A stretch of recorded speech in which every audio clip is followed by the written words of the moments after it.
बंगाल में bumper voting हुई, लेकिन किसके पक्ष में हुई?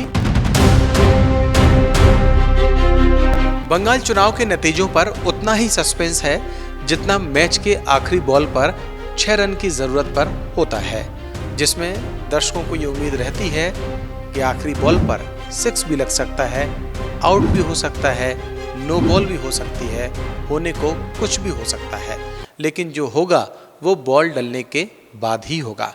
सो ऐसा ही हाल बंगाल चुनाव के नतीजों का फिलहाल बना हुआ है। एग्जिट पोल वाले भी नतीजों के बाद कपड़े झाड़कर खड़े होने वाली मुद्रा में मौजूद हैं। वैसे अब ज़्यादा दिन बचे नहीं हैं, सो नतीजों के बाद ही बताएंगे कि किसकी सरकार बन रही है, लेकिन बंगाल से जो आंकड़े आ रहे हैं वो कम से कम चौंकाने वाले हैं। नमस्कार, मैं हूं शरद और आप हैं द प्रेस हिंदी के साथ। बंगाल में बम्पर वोटिंग हुई, ये तो साफ है, लेकिन किसके पक्ष में हुई, इसे साफ होने के लिए 4 मई का इंतजार करना है। उससे पहले चुनाव के जो आंकड़े सामने आ रहे हैं वो चौंका रहे हैं। दैनिक जागरण की एक रिपोर्ट बता रही है कि बंगाल में 51 लाख मतदाता इस बार चुनाव में घटे, लेकिन वोट पिछले बार के चुनाव के मुकाबले 30 लाख ज़्यादा पड़े। अब इस पर ही दिमाग घूम जा रहा है। हालांकि आयोग के आंकड़ों का विस्तार से विश्लेषण करने पर पूरा माजरा साफ हो जाएगा। आइए आपको समझाते हैं कि आखिरकार ये वोट कटने का मामला क्या है और ये वोट बढ़ने का मामला क्या है। दरअसल निर्वाचन आयोग के आंकड़ों के मुताबिक दूसरे चरण के मतदान के बाद पहले और दूसरे दोनों चरणों को मिला दें तो बंगाल में मतदान का आंकड़ा 92.93% तक पहुंच गया है। ये आंकड़ा इतना ज़बरदस्त है कि बंगाल तो छोड़िए, देश में अब तक हुए किसी भी विधानसभा के चुनाव में अब तक का सबसे ज़्यादा मतदान प्रतिशत है। ऐसे में जानकार मान रहे हैं कि बंगाल में इस बार उन लोगों ने भी वोट दिया है जो आमतौर पर वोट डालने के लिए घरों से नहीं निकलते थे या वोट की अहमियत को इग्नोर कर देते थे।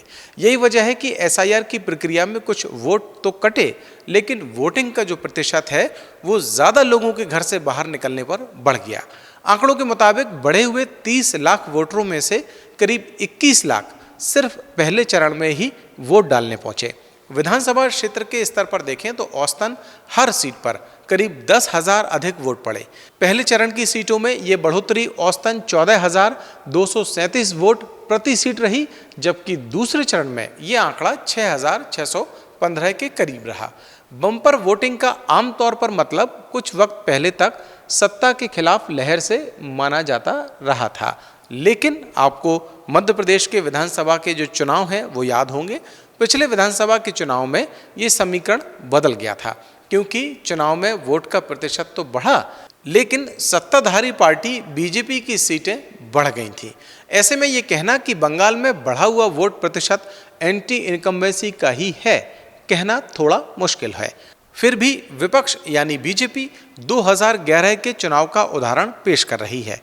जिस तरह तब 84.33% मतदान के साथ बंगाल में 34 साल पुराने वाम शासन का अंत हो गया था, अब बारी टीएमसी के राज के अंत की है।